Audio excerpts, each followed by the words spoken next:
Olá, minhas alunas, meus alunos. Estou de volta no programa Aprender a Estudar em Casa. Sou o professor Fernando Jorge Barros Lorgema, da disciplina de Ciências da Natureza do 10º ano. Antes de iniciar a nossa aula, gostaria de vos deixar uma dica. Mantenha o distanciamento, proteja-se e adeus Covid-19.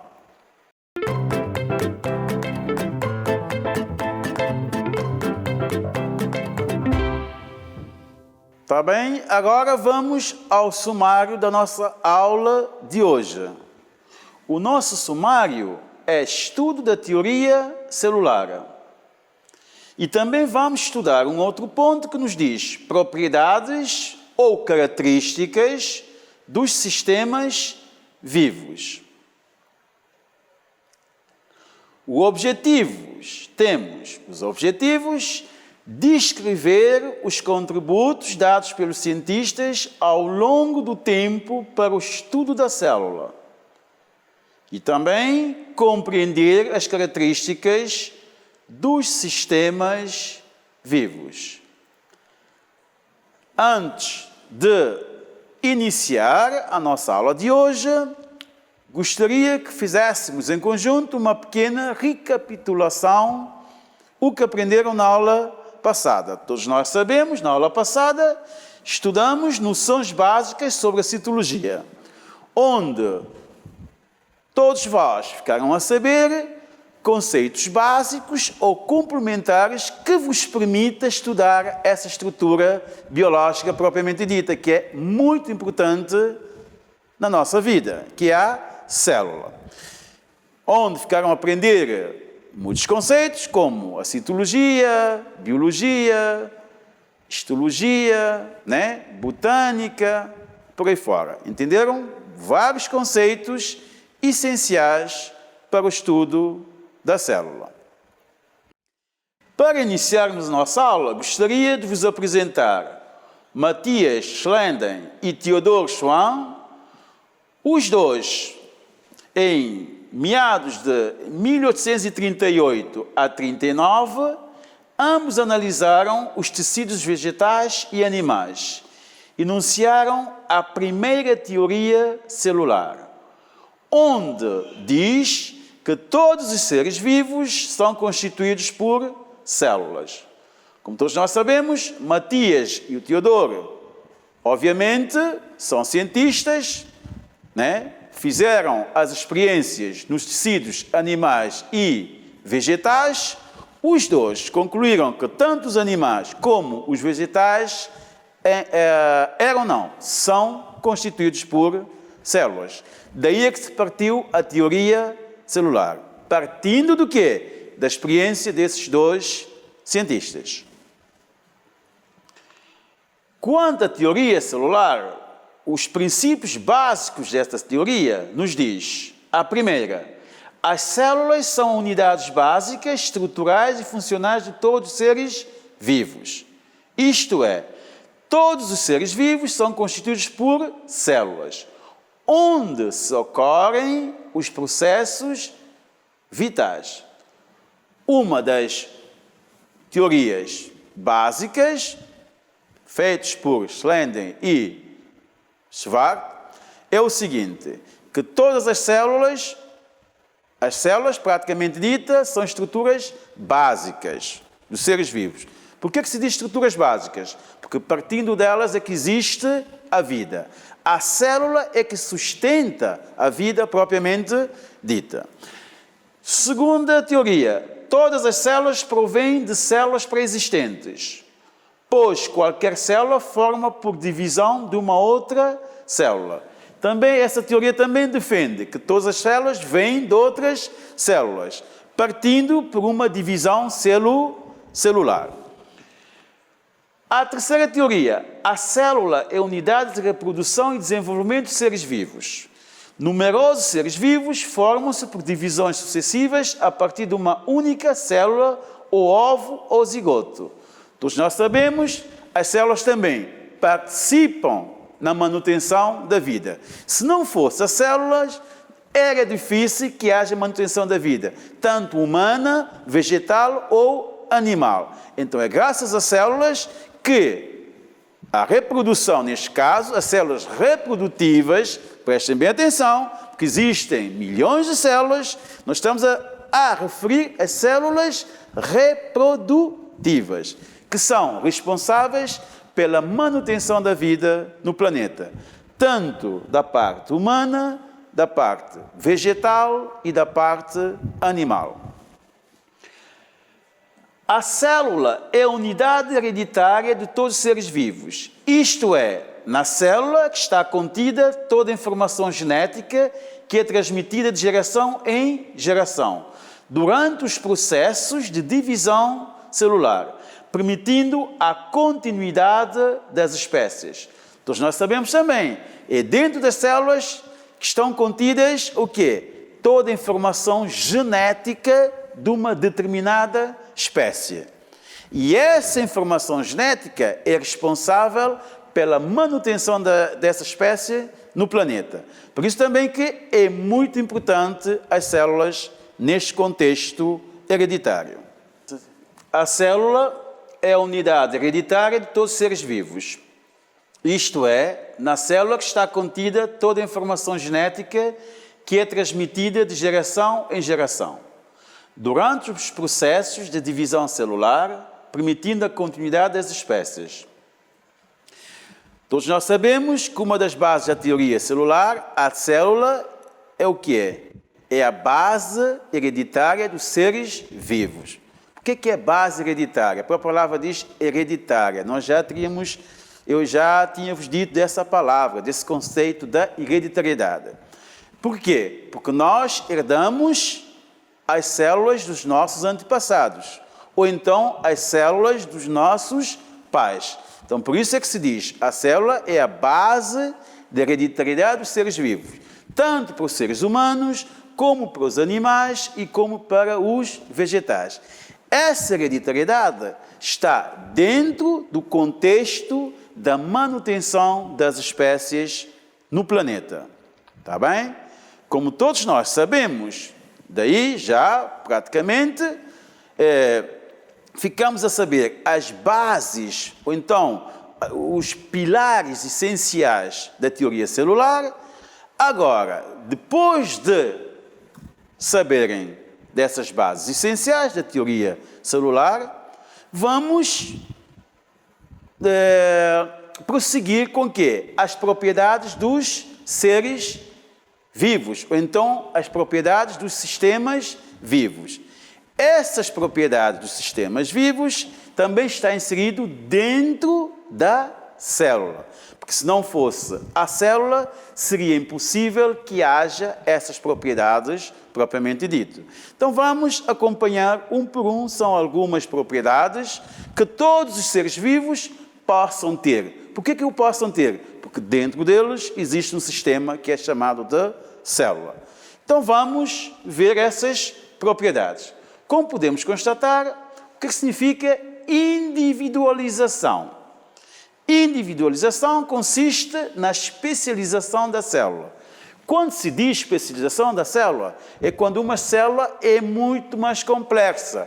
Pode haver o quê? Uma divisão ou pode haver uma multiplicação. Isso já depende da estrutura biológica da célula propriamente dita. Como também podemos constatar, nutrição. Nutrição consiste no quê? Em alimentar-se. É a função que assegura a manutenção da vida de um organismo. Obviamente também que as células participam na nossa nutrição.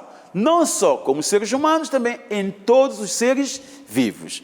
Participam, influenciam muito na nutrição. E a nutrição está relacionada com a alimentação de um ser vivo.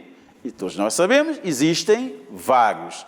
Cada ser vivo adapta-se ao seu modo ou à sua alimentação, à sua maneira de se alimentar. Por isso é que está inserido a nutrição. Metabolismo é um conjunto de transformações que as substâncias químicas sofrem no interior do organismo humano. Também o metabolismo é um processo de reações químicas entre as células num determinado organismo. Isto é para quê? Que haja essa interação, porque se não houver a interação, obviamente, possa haver, ou então pode ter, ou pode acontecer um desequilíbrio metabólico. Então, as células têm que se interagirem para que haja um equilíbrio metabólico. E metabolismo está inserida nos processos químicos entre as células. E são vários, está bem? Com as aulas mais à frente, nós vamos estudar metabolismo propriamente dito, de uma forma mais em especialidade. Respiração ou fermentação. Processo de obtenção de energia indispensável à vida. Obviamente, vamos um pouco para trás. Não sei se vocês se lembravam. Oparin e Aldan diziam o quê? Que essas bactérias nos oceanos respiravam através de quê? Da fermentação, porque não existia oxigênio. E respiração também é a maneira como os seres vivos, como os seres vivos se apresentam no momento do quê? Quando surgiu a respiração aeróbica. Quando surgiu a respiração aeróbica, que veio a surgir a respiração. E quando não existia a respiração aeróbica, era anaeróbica, existia a fermentação. Então, a fermentação e a respiração são processos de obtenção de energia de um determinado complexo de seres vivos que, na altura, o obtinham para a sua sobrevivência. Reprodução. Processo pelo qual os organismos podem originar descendentes semelhantes de forma a conservar a espécie. É claro, reprodução também é uma das propriedades dos sistemas vivos, porque se não fosse a reprodução, seria impossível a manutenção das espécies no planeta. É graças à respiração, aliás, à reprodução, peço desculpas, é graças à reprodução que todos os seres vivos são capazes do quê? De manter a continuidade das suas espécies no planeta. Adaptação. Conseguir adaptar-se a uma variedade de modificação do meio ambiente. Adaptação é o quê? Cada ser vivo adapta-se ao meio que o organismo o permite. Jamais um ser vivo que vive no meio quente, adapta-se ao meio frio. Então, cada ser vivo tem a sua adaptação, dependendo da sua constituição celular ou então da sua estrutura do organismo. Adaptando-se depende. Há uns que adaptam e outros adaptam-se a outro sistema. Então, existe uma variedade de adaptação no planeta quanto a todo o sistema vivo. Excreção, eliminar certos produtos resultantes dos vários processos metabólicos internos da célula. Excreção é que é eliminar tudo que o organismo já não precisa. Por exemplo, nós, os seres humanos, quando fazemos uma urina, é o quê? Excreção. É uma prática de excreção, está bem? Eliminar o que não é aproveitado pelo organismo. E isso acontece praticamente em todos os seres vivos. Praticamente. Não em todos, mas não todos, a maioria parte dos seres vivos tem o seu processo excretivo. Assim, tá bom? Excreção é um fenômeno que quando as células absorvem o que é de bom, fiquem com elas. O que não é de bom é expulsa, é excretada para fora. No nosso caso, seres humanos, o que nós excretamos é o quê? É urina e também há outras substâncias que não podem ser utilizadas pela célula, obviamente são tiradas para fora. Isso é que significa a palavra excretar, tirar, expulsar, está bem? Que não é de bom. Sensibilidade, responder a estímulos do meio ambiente ou ao estímulo externo. Sensibilidade, todos nós existem também. Isso é um dos Uma das propriedades, peço desculpas, é uma das propriedades do sistema vivo, que é a sensibilidade. Por exemplo, o nosso organismo é sensível em algumas situações. Por exemplo, como podemos constatar, se algo nos ferir, obviamente, nós logo, o quê? Resulta do quê? De alguma rejeição. Então, é isso que significa a palavra que vocês estão a ver aqui, sensibilidade. O nosso organismo é muito sensível em certas situações. Mas esta sensibilidade está ligada ao quê? Ao contacto do organismo com o seu meio exterior. Contato do organismo com o seu meio exterior. Meio físico. Está bem? Evolução. Transformação progressiva das espécies. Obviamente, na aula passada, o que nós falamos? Falamos o quê? De evolução biológica ou celular. Então, é isto que significa evolução. É algo que vem do simples para mais complexo. Está bem? Isso é que significa a palavra evolução. Morte, extinção completa da vida, todos nós o sabemos. Quando a célula morre, não há vida. Quando a célula estiver viva, existe vida. Mas quando morre, não existe vida. E quem é responsável pela vida é a célula. Está bem? Por isso que vocês têm que ter em consideração estes aspectos, porque são muito importantes no sentido de vocês conhecerem os princípios básicos das propriedades do todo o sistema vivo no nosso planeta. E também, para ficarem a saber, eu gostaria de vos deixar um pequeno exercício para responderem algumas questões referente ao nosso aprendizado da aula de hoje.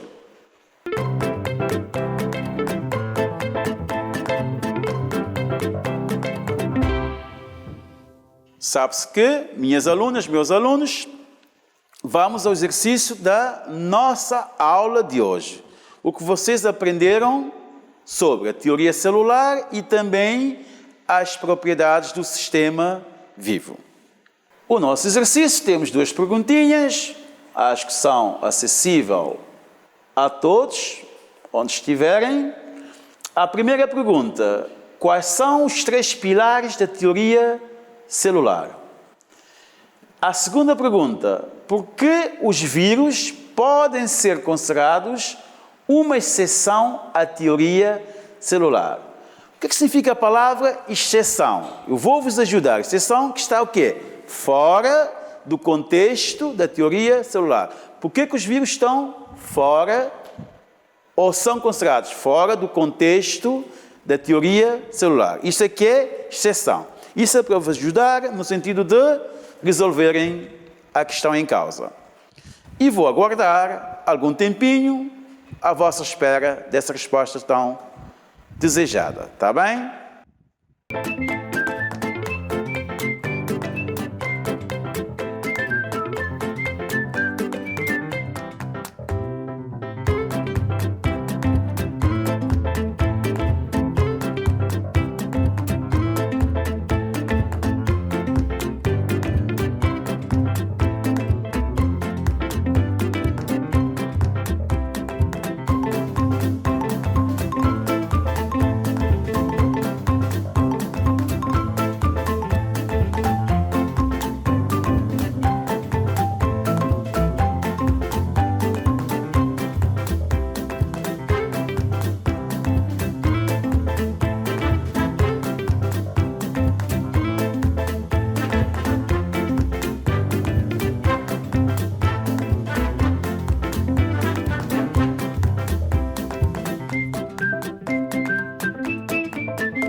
Estou de volta, de novo, para em conjunto fazermos a correção do nosso exercício. Como podemos constatar, já tinha-vos dito, são duas perguntinhas, duas perguntas do exercício da aula de hoje. A primeira nos diz: quais são os três pilares da teoria celular? Esses três pilares temos a linha A. Todos os organismos vivos são formados por uma ou mais células e pelas estruturas por elas produzidas. A linha B.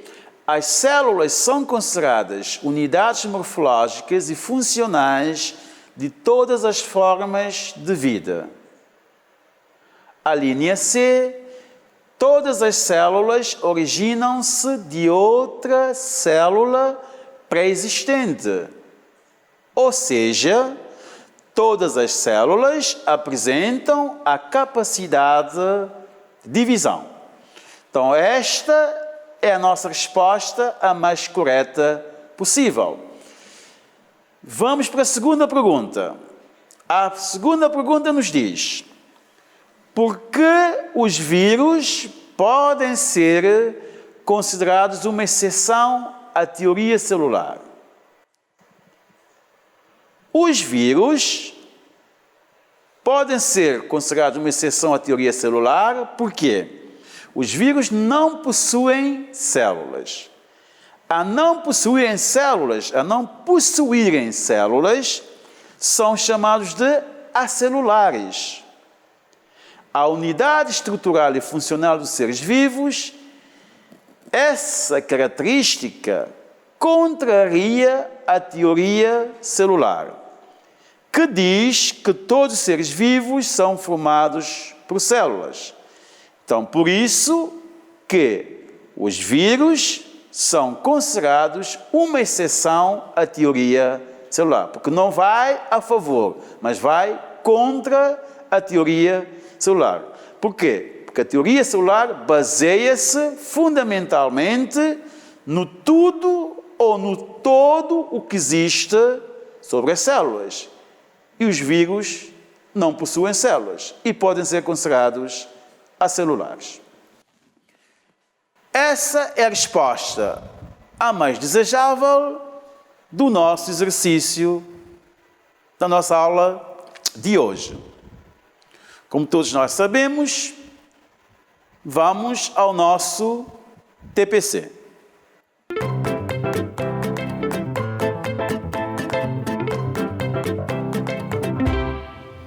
Depois de vermos os exercícios já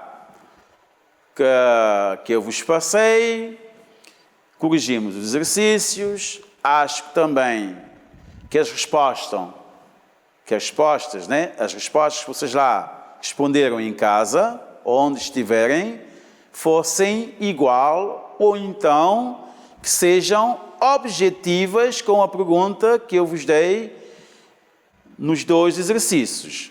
Depois de resolvermos isso em conjunto, vamos passar para o nosso trabalho de casa, ou então tarefa de casa.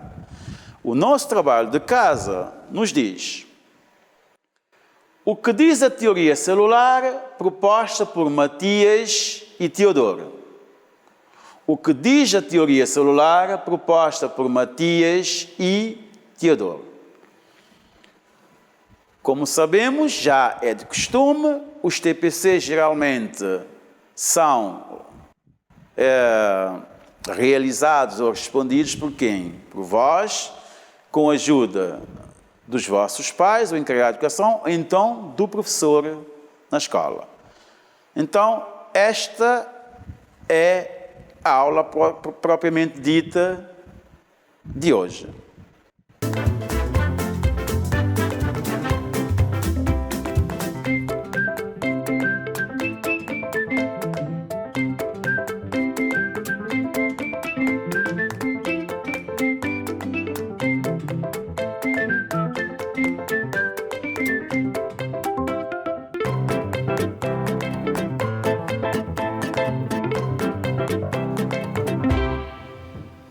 já temos o nosso TPC, né?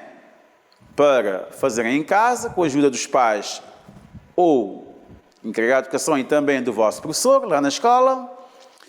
Agora vamos a um resumo ou a síntese do que aprenderam durante a aula de hoje.